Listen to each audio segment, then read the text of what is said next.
donto. Za moa donto konarviriste dia tafaloatra. Manaraka fotsiny baiko avy ambony ka tsy afa manoatra. Tsy manana drala andoavan-damando ka managadra teny. Zay vaovao miely na tsao io na fety, enona sekely. Za moa donto tsy malala loatra zay ambony tany. Fa vao naheno hoe ho avy zany kovoty zany, dia lasa malaky amin'ny vidy vary, makaroni, menaka, paty. Novidiako daholo vao maina lafarinina sy kaly amin'ny boaty.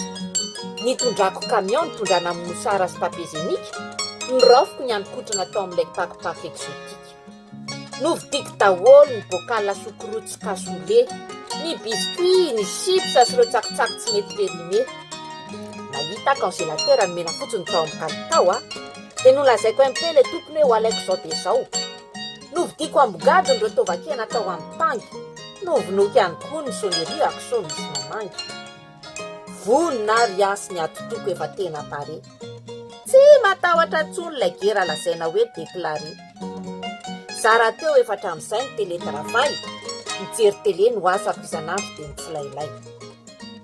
Ny tsy maintsy nataoko sy nandaniko fotoana ny tadiavako fika hoe ahoana zao no mety fiovan'ny kafo sy ny asidika.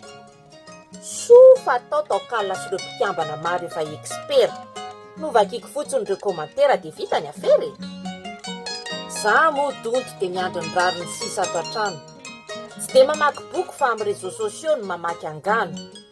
Zaraiko daholo izay zavatra hitako hoe mampime, ny farany teo zao dia ny sikotrolon'ilay dépité. Rehefa leo Facebook dia mijery X na YouTube na koa Insta. Indraindray koa mba mijerijery ny ataon'ny vazaha. Omaly hariva zao za mba mitehaka ny velo vilany. Tsy haiko izay dika ny fananao ny olona dia nataoko ihany. Ny tena mahavariana sy mahalasa saina dia ny fahaizany gasy. Na dia tsy dia mahita solaitra na dia tsy mahay loatra ilay taratasy, dia mahita lazaina ary tena expert amin'ny tranga rehetra. Hainy daholo hoe ity ny fanafody, izao ny tokony atao, izao ny fepetra. Za moa donto dia manaraka fotsiny ireny rano. Na dia studio kely aza ny misy dia aleoko ato an-trano. Laha hitokana ny aina ka aleoko mitandrina tsy mandehandeha, ato an-trano aza mbola manao gant rehefa manasa tarehy. Za moa donto dia aleoko mailo sy mitandrina fatratra.